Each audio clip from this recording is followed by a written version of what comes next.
Bob Irwin. We are coming to you live from the law office of Alan Butel here in Las Vegas. Alan does civil, criminal defense, and civil litigation.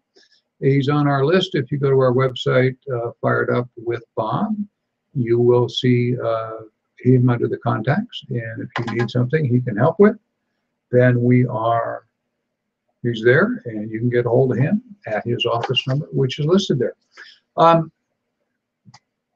This show is about guns, related political issues, and self-defense. We put up on YouTube a new show every Thursday from 5 to 6 p.m. You know that because you're watching one now. The YouTube version is online 24/7 and available all the time. Shows up there going back 5 or 6 years now.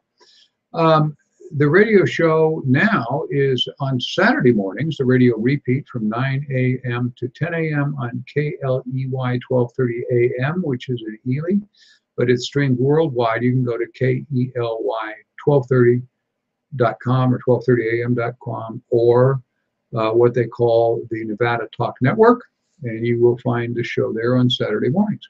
My guest today is firearms instructor and terrorism expert Lenny Davis. We had booked this get together a couple of weeks ago, and as it turns out, as everybody listening to this knows, we had a humongous terrorist attack in Las Vegas a couple days ago, and we are going to address issues on this show about that subject. And I'm sure I've been obviously looking at the media for the last several days to see what's going on. I've been interviewed by, I couldn't tell you how many people. I haven't had any sleep since my phone went off, and that's not to take anything away from all these victims, this is the most horrible thing I've ever heard of. It's the worst attack in United States history, and my heart goes out to all the people involved.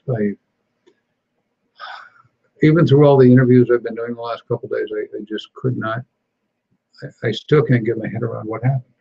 It's, anyway, we all know that. We were all awakened by cell phone calls at dark 30 and people looking for family members and so forth. This is just an awful, awful event. I have to say up front that, we always talk about our disclaimers on the front of the show. If you have a real case and so forth, don't call us, call an attorney who works in your neighborhood and so forth. And we're going to skip that because we're not really doing anything to do with that. We're going to talk purely about the terrorist attack and some of the ridiculous laws that have been proposed already by the left wing. I can't imagine. There were still hot shell casings on the ground when the left started on all of this anti-gun stuff. We got to outlaw bump stocks. We got to outlaw so forth. And as I said in several interviews, I've never even used a bump stock. I wasn't familiar with how well they work and whether those should be looked at as making a machine gun is another issue that we've been talking about. But anyway, I'm going to basically kind of turn this over to Lenny for his thoughts, and I'll interject here and there as it is appropriate. But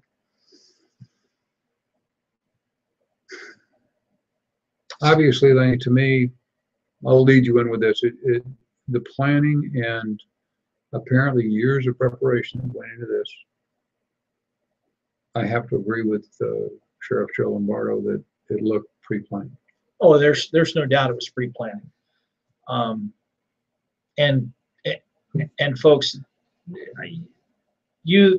those of you that have watched us before, I've been on here many times for several years. This was pre-planned, me to be here today prior to Sunday. That's the way we scheduled it for my last deal or my last appearance here.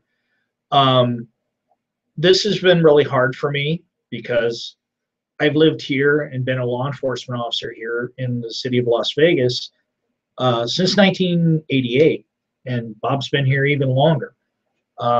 This was really tough. My heart goes out to the the victims and the victims' families. Thank God, I couldn't even think about being in your shoes. My second big shout out goes to every first responder, whether you're police, fire, emergency medical, security, and even the people who were participants at the concert that jumped in there that had training. And then there's countless wonderful stories about countless people, jumping in there and helping and taking people to the hospital and, take them to my allergies are getting me, excuse me, getting them to the hospital. The stories are endless, and it shows you really the best of mankind. And this person, and I'm not going to refer to him by his name, his name is everywhere. He was pure evil. There's no two ways about it. Getting back to the free planning, I don't know how long this was actually going on. We know that, and I'm going by media reports and some of the other stuff, Joe Lombardo, sheriff of Clark County, has done and the staff, the command staff at Clark County has done an admirable job. They're doing the best they can with a nightmare situation. And, there's hundreds of investigators still working this on multiple levels. I've been in massive crime scenes like this, but I, for one, it's so you're so inundated with stuff. It's very tough to work. And of course, it seems like now the public has this. It's a CSI episode. They solve the crime in 47 minutes with commercials. Folks, it takes a long time to do this. I am not sure if they have cleared the room, the shooter's room, with all the forensics that they had to do on it yet.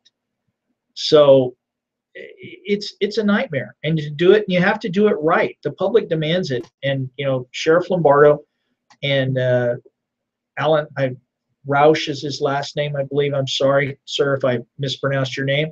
The FBI special agent in charge.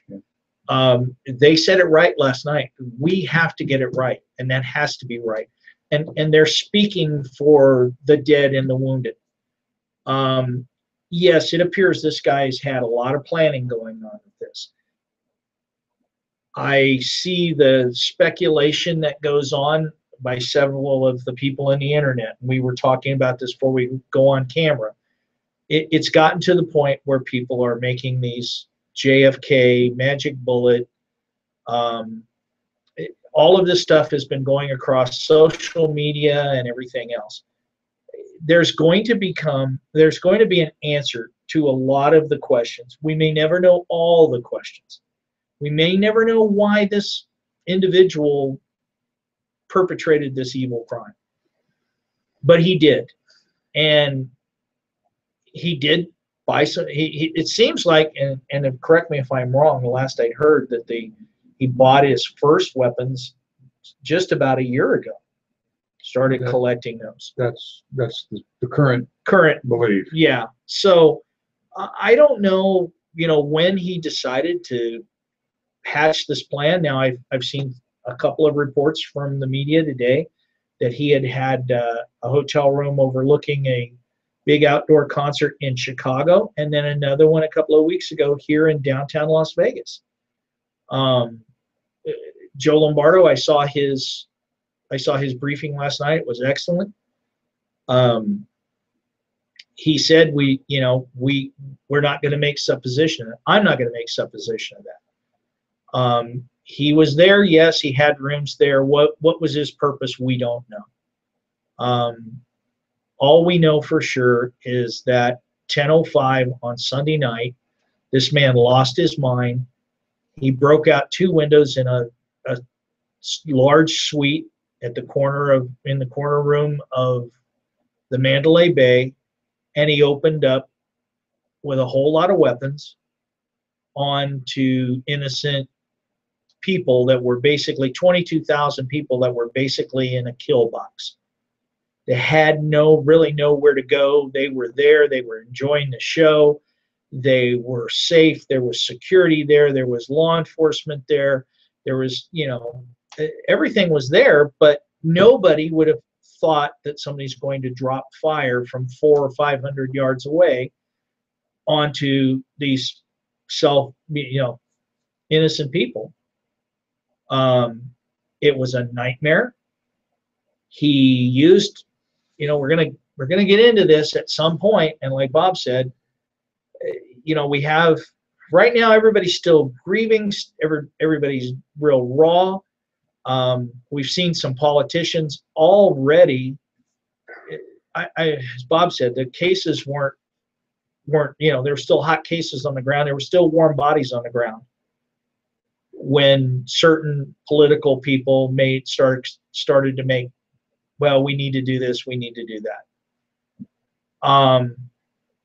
I've been a firearms instructor since 1980. I've been around guns all my life growing up in Northern California.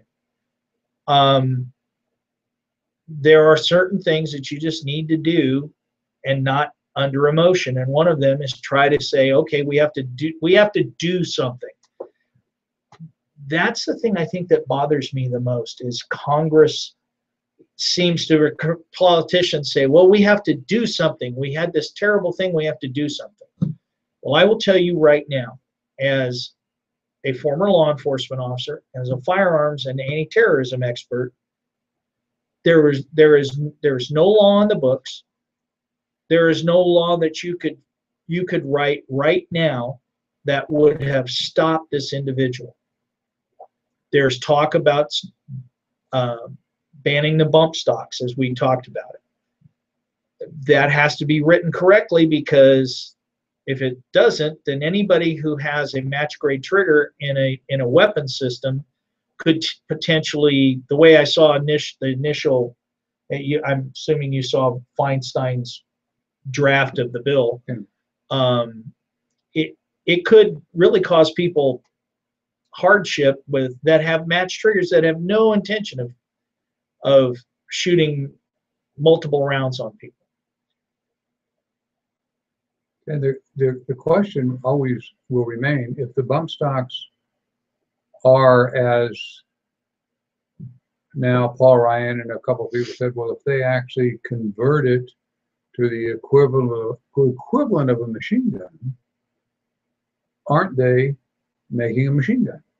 Well, the answer is legally no, of course.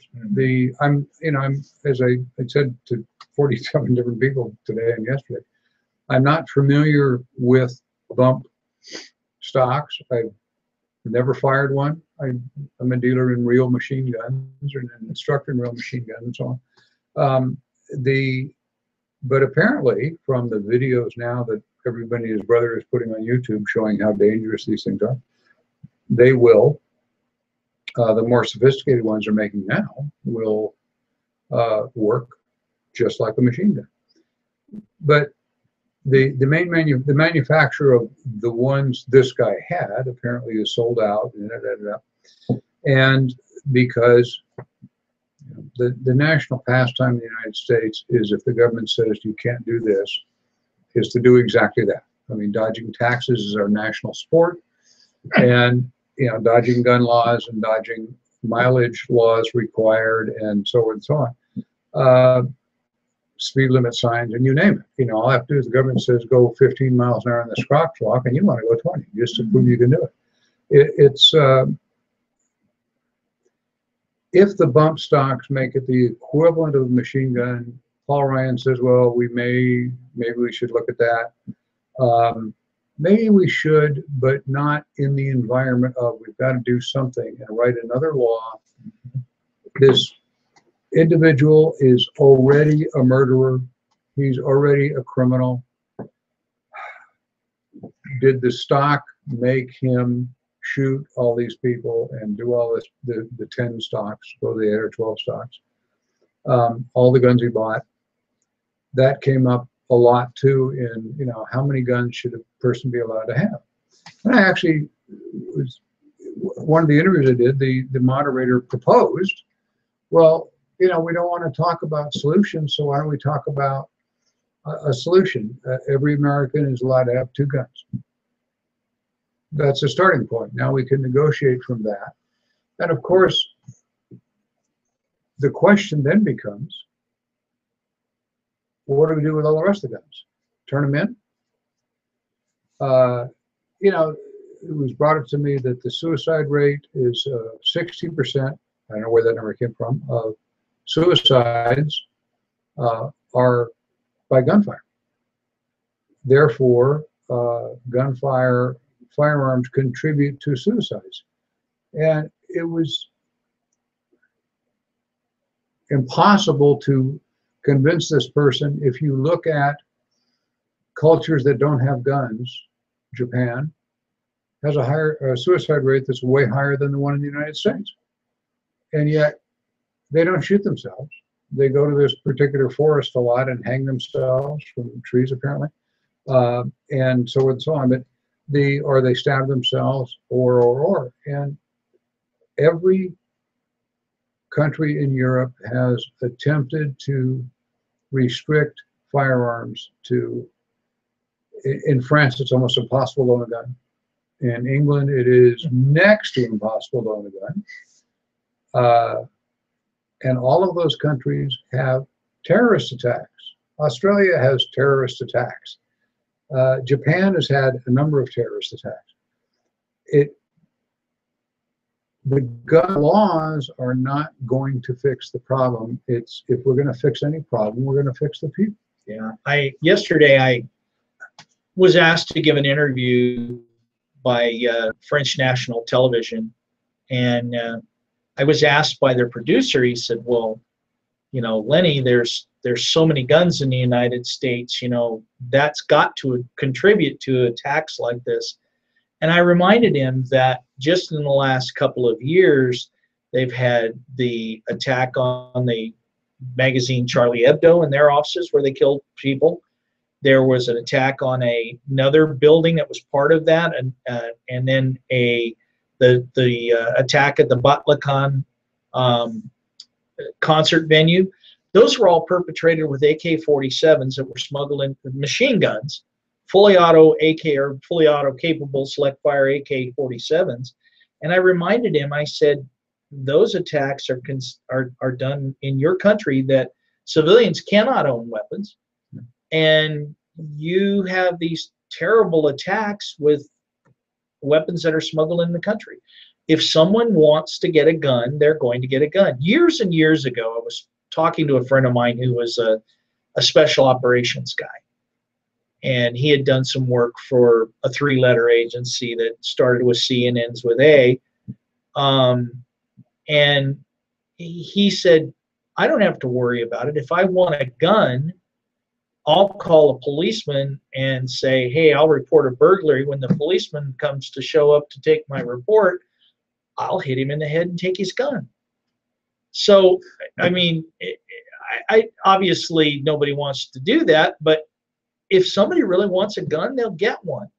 We live in an age now where technology, and people go, well, and as you well know, because you know way better than I do on what it takes to convert, say, an AR-15 to a fully auto weapon. It takes some parts and some machining and some gunsmithing.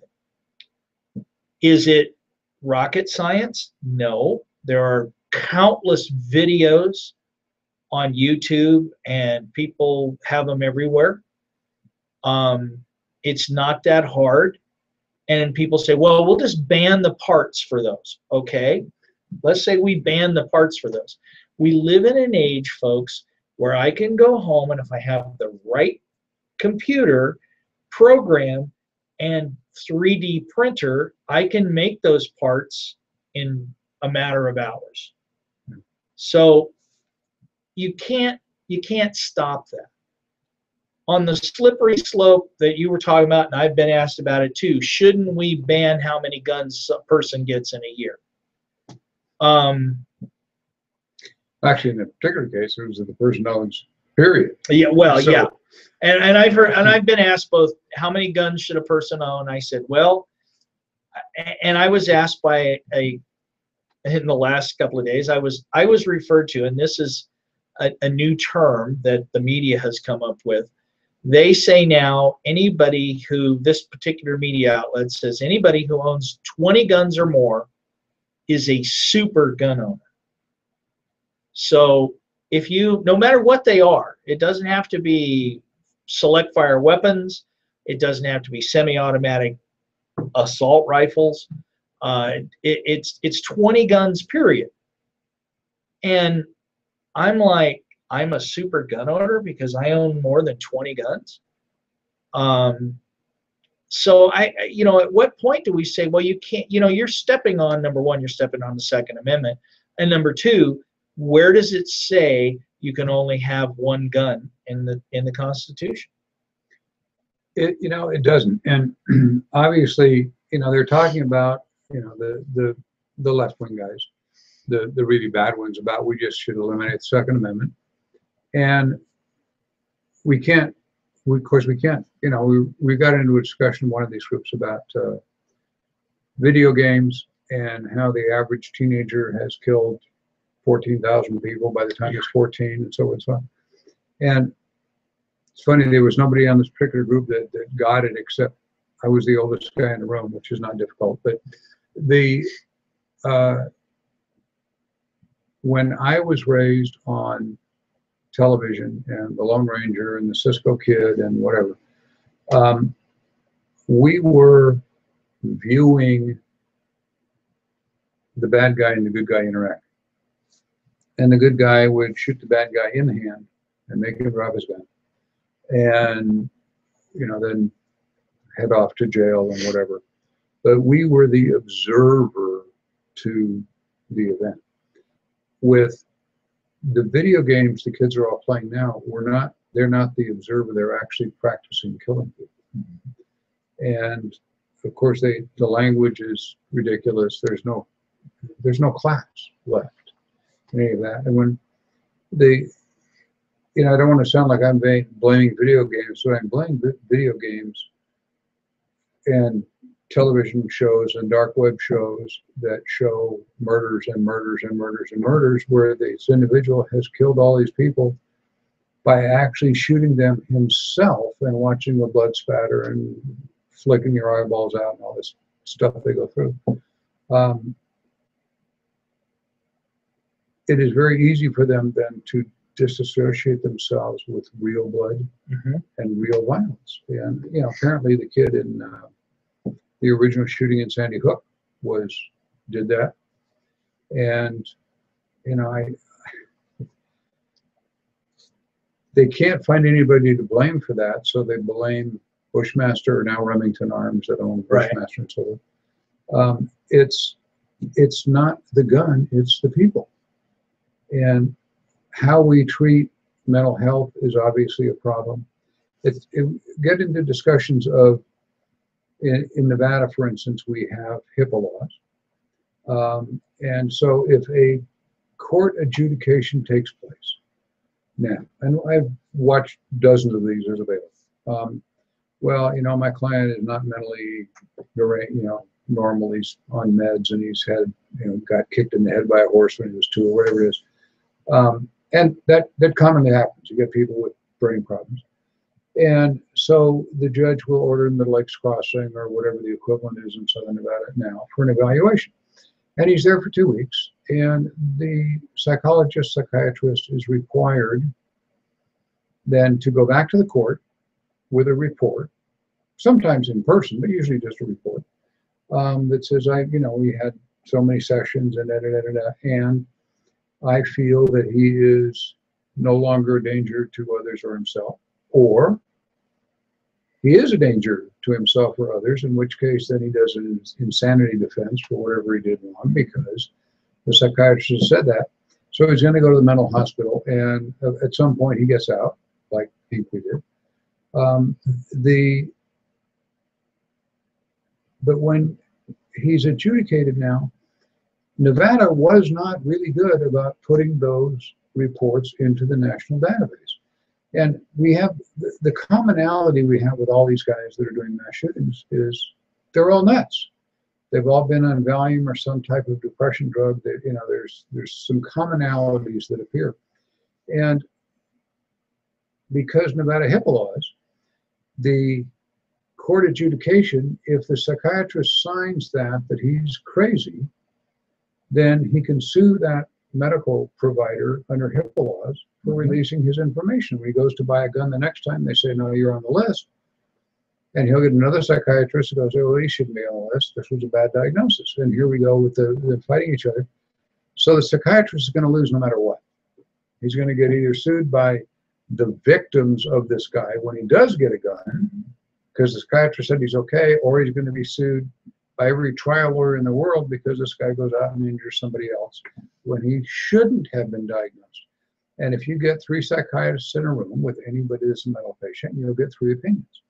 It's like having 4 lawyers. Do you have 3 against 1? No, you have all saying something slightly different about the same case. There's 4 different opinions. It's not a majority. Right. And so either way, the psychiatrist who's fool enough to do these evaluations is stuck.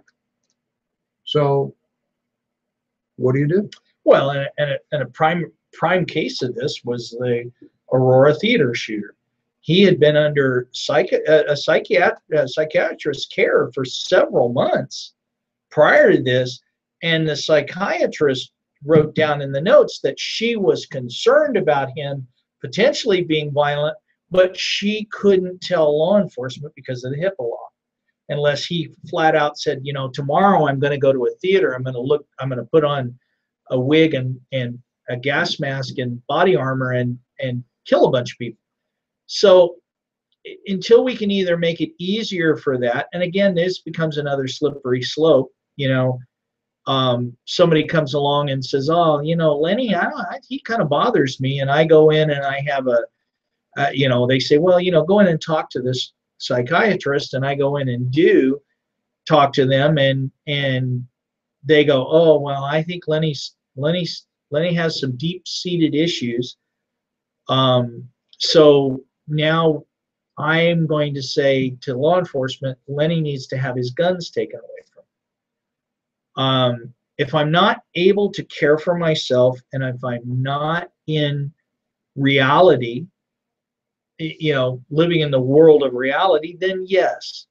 But if I am, and unless I'm saying, you know, kill them all, let God sort them out, which I never have, then how do you say we should take away his guns? And we're doing this very thing with the VA. Yes. Now, if you're a veteran and you're living in VA supported housing, they can make a rule that you can't have guns in your VA housing. And their constitutional rights are taken away, and the VA has stuck by that. They've been sued a few times, but because they're a government agency, and usually these people don't have the ability to sue, and you got, you know, a 90-year-old guy who's living on his own in the VA hospital. He seems mentally alert, so and so on, but he can't have any guns because they have a rule that there's no guns allowed on the VA property, and they will arrest them and take them to what? Another VA facility. It's well, they haven't committed a crime. We have this basic theory in the United States that you need to commit a crime before you're hammered for criminal penalties like losing your right to keep and bear arms. And we are violating that with VA. There was a proposal to do it with Social Security. I'm sure you saw that. Yes. And that failed finally, I believe. But there are, I'm in the same boat. I'm 73 years old. Or 74. One or the other. I'd have to count over again. Oh, you better give me all your guns. I'll be 74. Over later to pick them up. The issue is government intrusion or government penalizing you when you haven't committed a crime. We've always had first the crime, then the prosecution. Now we have the sentencing without actually having committed a crime, just because of the theories there. And that doesn't work under the American system. Well, and even when you're arrested for a crime, you are presumed innocent until you're proven guilty. And then if you go to court, and you could be arrested for this, for a crime, and you go to court and you're prosecuted, and if you're not convicted, if a jury or a judge says no, the evidence isn't there, you're acquitted, you're acquitted. But there seems to be so many people that they just, oh my God, he committed that crime, he's got to burn at the stake, kind of thing. And you touched on the suicide issue before, earlier in the broadcast, and I said, I've had 3 of my friends that have committed suicide. And the reality of it was, these individuals that committed suicide, and everybody goes, oh my God, we got to take when you talk about taking the high power, heavy magazine weapons away from everybody, these individuals have killed themselves with a very, very old device. One killed himself with a shotgun, and the other 2 killed themselves with revolvers. Nobody used an AR-15. Nobody used an AK-47. They used a revolver. With my guys, they used shotgun and 2 revolvers. So where do you say, and I heard this earlier today, well, an AR-15, you won't go hunt a deer with an AR-15. Number one, I hate to differ with you. Lots of people do. They're a light, very accurate, hard-hitting weapon that, with the proper ammunition, work well with deer. Now, when that happens, when you hunt in certain states, you have to have a small capacity magazine, 3 to 5 rounds. And everybody that I know that hunts with an AR-15 has a 3 to 5 round magazine. That doesn't mean that you should take it away because, oh my God, I can put a 60 round or 100 round drum in the gun and turn it into this weapon of terror. 5 minutes ago, it was my light, easy to carry hunting rifle. And that's the slope, and that's the problem. Everybody sees, as we call them, the black rifle. Oh my God, it's an AR-15, it's an AK-47, it's a Steyr AUG. It's a myriad of these weapons. They weren't weapons of war, number one.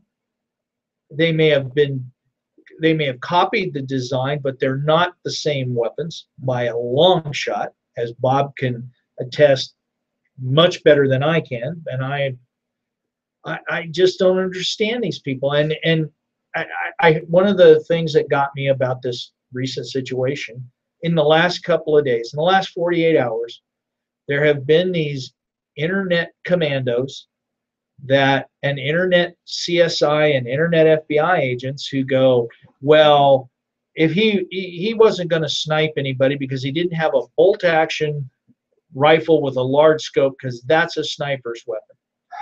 He didn't need to snipe anybody. He needed to his intent was to lay large amounts of fire on a bunch of innocent people who were in an enclosed area. End of story. And had his second window at an angle that the fatal funnel, people tend to try to run out the same way they came in. And that second window covered the main exit where most people were trying to go. I heard it was. I've heard some sources today, and one of them was in the local newspaper today, that said, oh my God, there were 2 rounds that had struck, and where this venue is literally right next to the McCarran Airport fence, perimeter fence. Inside that fence are 3 or 4 large fuel tanks. Aircraft fuel. Yeah, storage tanks. One of them was hit with 2 rounds. It was supposition by the media today that, oh my God, he tried to blow up, and they tried to make this huge deal that, oh my God, there were 2 rounds that hit this tank, and one of them pierced the tank. I don't know if it leaked, but it pierced the outside metal of the tank, and it was literally just beyond the target of this facility, of this plaza grounds where the concert was going. Those were rounds, as we all know, when we teach firearms, we say, know your target and what's beyond your target. Those tanks were beyond the target. They got hit with 2 rounds. It was made today to sound like, when I read the newspaper this morning, it was made to sound like, oh my God, he tried to blow up that tank. And they went, oh my God, if that had gone off, they would have killed people for miles. And, you know, they went off on supposition, and they were half-cocked, and that's the problem. And gas tanks don't blow up No. from a bullet hitting them. Having done a lot of movie work, when you see the magical, when the officer shoots at the car, it explodes in flame. A lot of work goes in to make that car explode in flame, because a gunshot round, a live round, a tracer round won't do it. The bullet that would have hit that flew 1,000 feet. It's really not very warm anymore. No. It's certainly not warm enough to set off a gas explosion. And the other part of that, they did mention that he had 50 pounds of tannerite in his car. One of the reasons they think that may have been part of an escape mode, because he could shoot the car and possibly hit the tannerite if he knew where it was in the car, and that would make a humongous explosion. And a lot of the media jumped on that, as they did with the fuel thing, that, my God, there'd be this huge fireball. Tannerite doesn't make a fireball. It is not napalm. In the course of doing a couple of films, one of them, we set off a 3-pound taped up thing of tannerite in a dirt berm. We were about 50 yards back, and we had a guy shoot it with a 308 or 300 mag. And standing 50 feet away with half a berm in between us, you could feel a pressure wave. It threw dirt in the air, made a smoke cloud that was 25, 40 feet high. Huge smoke cloud. There is no flame. Tannerite doesn't make flame. It is not napalm. To do that in movies, it's like the magical car that drives off the cliff, and when it hits the bottom of the cliff, it explodes in flame. They really don't. You have to set them off very carefully and put something in the car that's going to make that happen.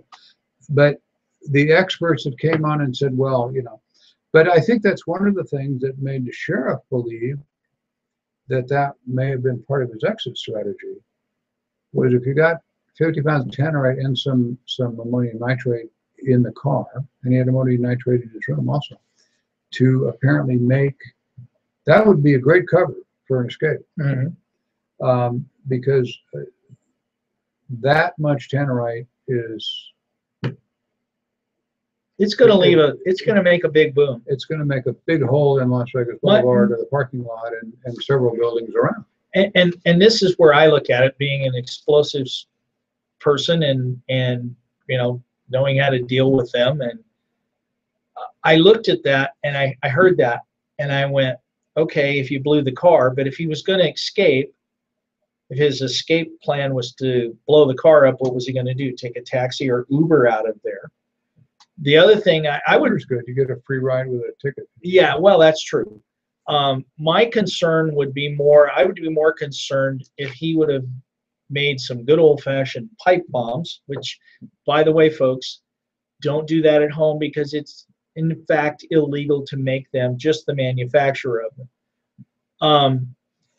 It was early 80s in Norco, California.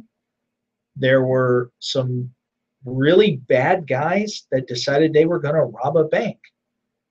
And one of the things that they did was they made pipe bombs, and as the bank robbery fell apart, there was actually a LA County Sheriff's Officer deputy driving right by the bank as they go in with masks and guns. Now these guys had some very high-powered rifles. Illegally converted. Well, that was the guys at 1997. This is the earlier version of that, and they got in a large chase out of Norco, California, clear up into the Big Bear area. And while the police were chasing them, they started throwing pipe bombs, lighting the fuse and throwing the pipe bomb out. It worked really well to keep the cops off of it. Tannerite doesn't work that way, folks. You cannot put a fuse in tannerite and get it to explode. You have to impact it. It's very, very stable binary blast. They don't even call it an explosive. It's called a blasting agent. You have to put the two pieces of it, the two chemicals together to make it work. So I don't know. It's supposition again on my part, but if I was going to leave, and unless they find another vehicle, maybe in the parking garage or somewhere, I don't know that it was going to blow that vehicle. I don't know what they still have some vehicles they haven't identified. Yeah. So I mean, it's still really early in the investigation, and you know, but if 50 pounds of tannerite, if you'd have touched that off, it would make quite a boom. And hence the sheriff thinking that might have been part of the cover for the escape. And how he was getting out of the building, we don't know. But he had cameras in here and there, and it had not been for that security guard figuring it out and being there, responding to the fire alarm. Yeah. Jeez, we were amazingly lucky that it wasn't a whole lot worse. And again, the Metro was so prepared for this. It just, my hat's off to them.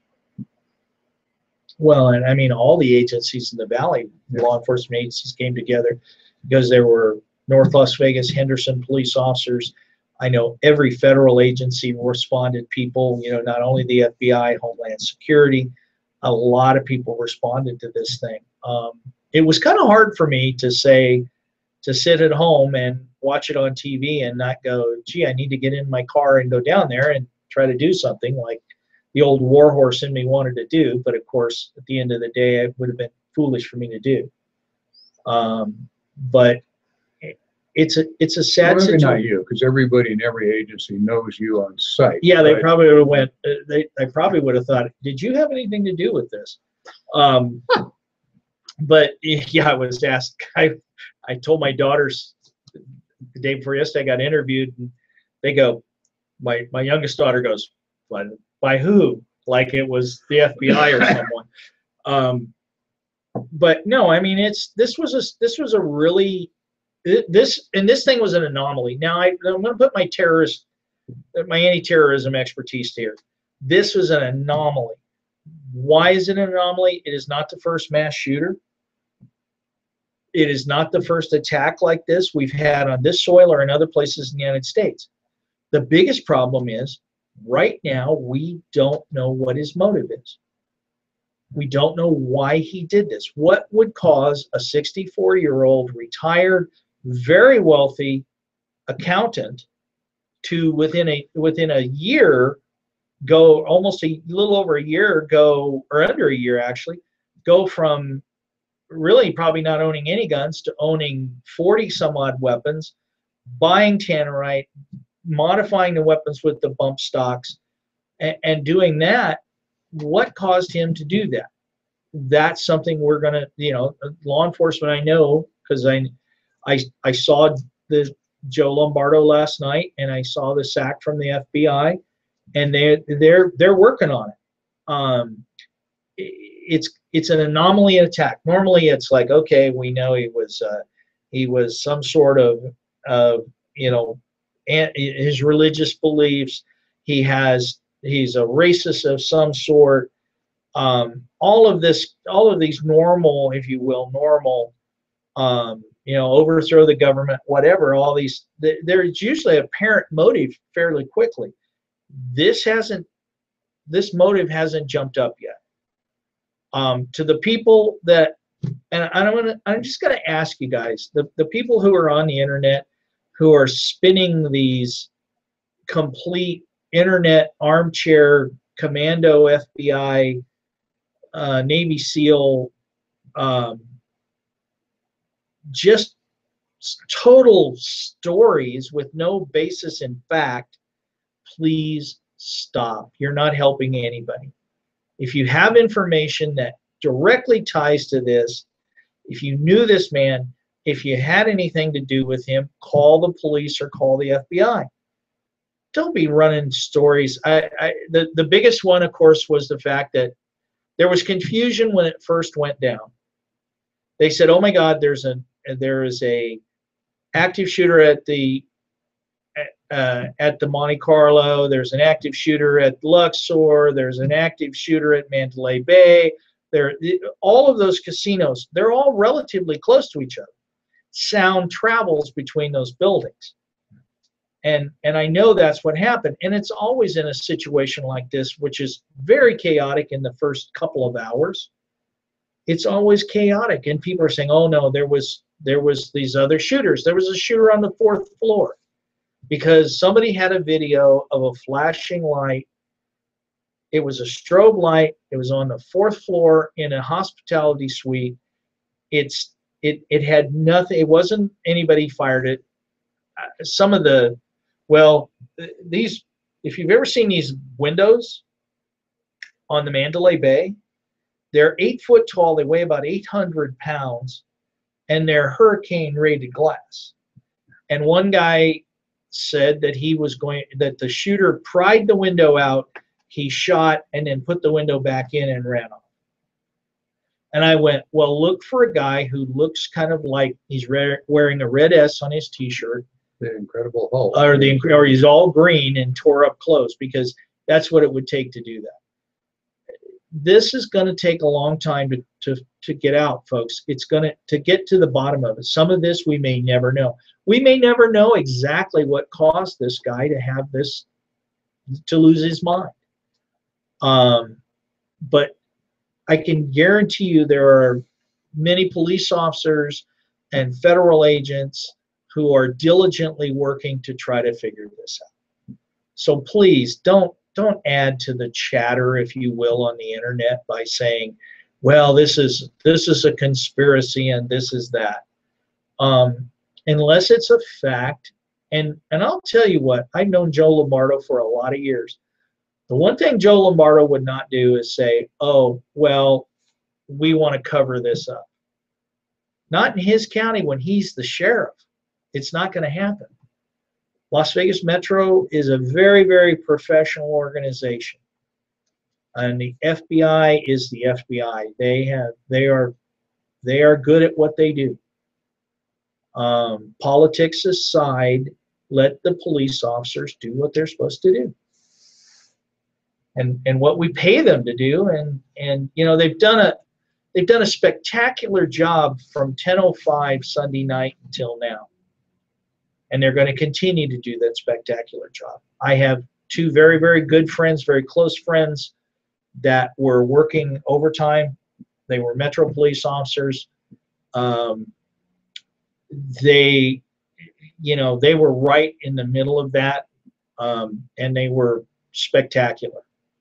My hat is off to both of them. So this is like I said, this is a situation that we've never seen before. I gave an interview today and I said, this is something that when the investigation is done and completed and compiled, this will probably be used as a training scenario and a training, an incident for decades to come, because nothing's been like it ever. And they will discover what happened, and you can be rest assured when the information is out there, and they've actually concluded all of this and got a handle on what happened, that it will be released to the public. You can't keep stuff secret like that anymore. The truth will come out. It'll take another couple of weeks probably. I mean, they're tracking every bullet strike from the angle, from this and that. I mean, the forensic stuff is just impossible to envision what's going on. And I am confident that we will learn the truth, and it won't be covered up. And I'm also confident the bullshit will continue on the internet with these various people. It's funny, I was contacted by a friend who will go unnamed, who's a firearms expert that was being interviewed by some media, and they said that there's a person whose name I will delete that has gone on some media, a couple local TV stations, and passing himself off as an expert in NRA training and so on and so on. And he or she is playing expert where they aren't really an expert. They've been an NRA instructor for a week or two or something like that, you know. And I asked what stations, and I don't know this person. I've never heard of this person, and they're apparently on these two stations. So I know the station anchors on both stations, as to a surprise, and sent them both an email saying, this person with a name, just to let you know, you might want to check her credentials, because I pretty well am acquainted with most people who do this kind of work, and in all the years I've been here, I've never heard of her. So, or him. You might want to ask for a copy of their resume or background or something before you interview them again. And both stations responded that, okay, we'll take a look at that. But there's all kinds of people out there throwing all kinds of theories. I'm sitting in front of the television just looking at all these bloggers, and the professionals will do it. If you are in the middle of a terrorism attack,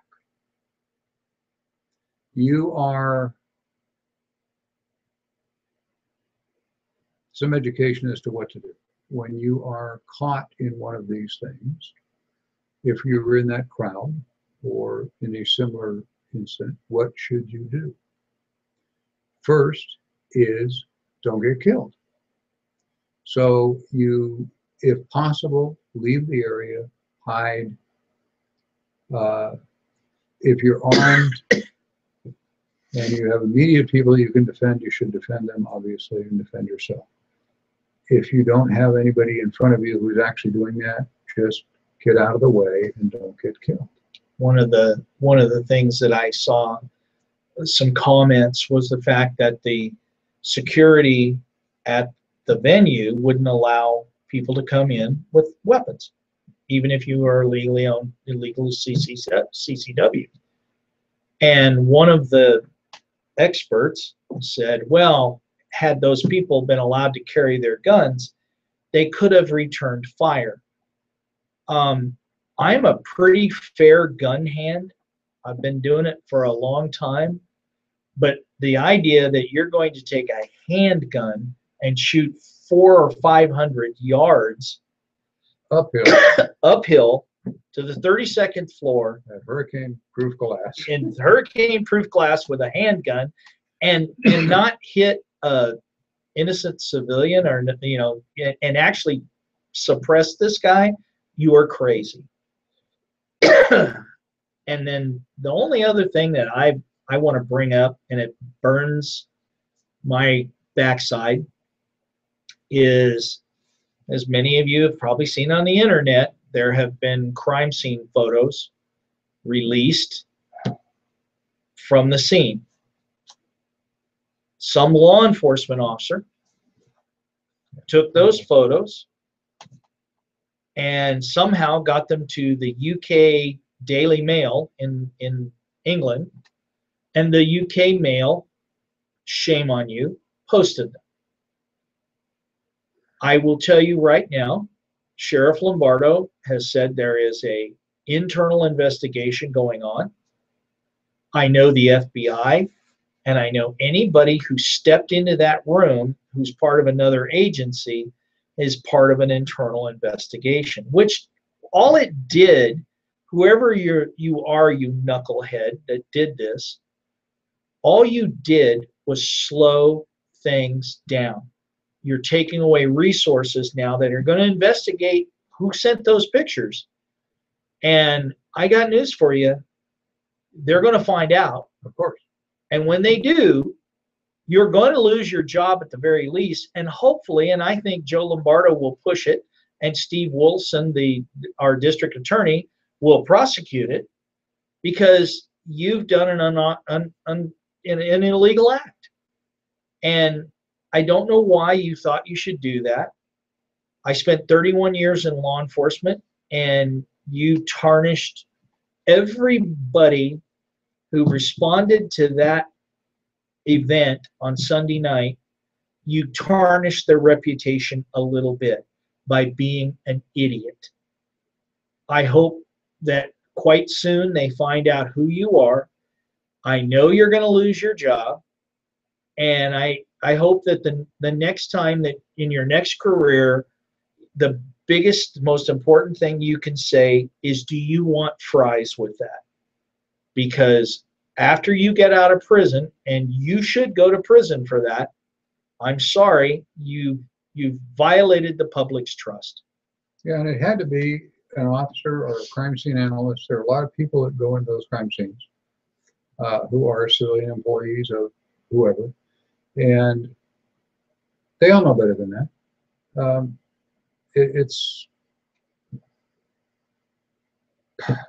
we'll talk about one of those pictures after the show. Yeah, because I noticed something in there that wasn't out on the internet. I noticed a couple of things that probably wasn't out on the internet. But want to mention before we go off the air, I got about 3 minutes. Grant Defense, one of our sponsors, makes some wonderful AR-15s and some custom Glock pistols that are amazing. They're at the corner of Russell and Decatur in Las Vegas.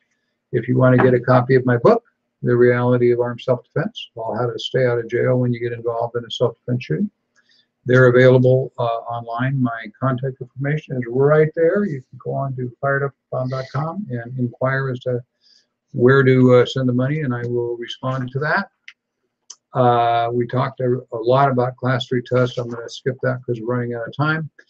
And the one thing I don't want to not talk about is training, safe gun handling, not doing stupid stuff with a gun. If you have a gun in your house or a carry permit, get some training in how to use it. If you have got a carry permit, you got some training. If you keep one in your house, keep one in your hotel room during a rock concert, get some training in use of it. And that's probably going to be about it for this show. I have not scheduled my next week's guest as yet, so I can't pump on who's going to be here for what. Hopefully this all worked better. You can see the sign behind me and read it. And I'll get to know when I look at the show at home and see if it appears as clear as it is here, but it's working. It's not in front of anybody's head. And even when I have 3 guests on, it'll work. So we are happy with that. Next week's show will be, we're going to tape it on Wednesday because I have a dinner I need to go to on Thursday that is a big deal. Over at Keystone, we're having Judge Perino is going to be our guest speaker. Wow. We're putting some things online for that. There should be up today some stuff on my website about how to get tickets for that. If you want to inquire, the seats, I believe, are $300 each. Dinner at the Venetian is a great thing. You can, if you put a call into my contact information, I can give you that information also. And have a great weekend. Obviously, it'll be better than last weekend. And hopefully we'll have some real answers shortly. Thank you. You're welcome. Thank you for having me. Thank you all for listening. And more stuff next week on what's really going on. Hopefully we'll get more each week. Have a good night.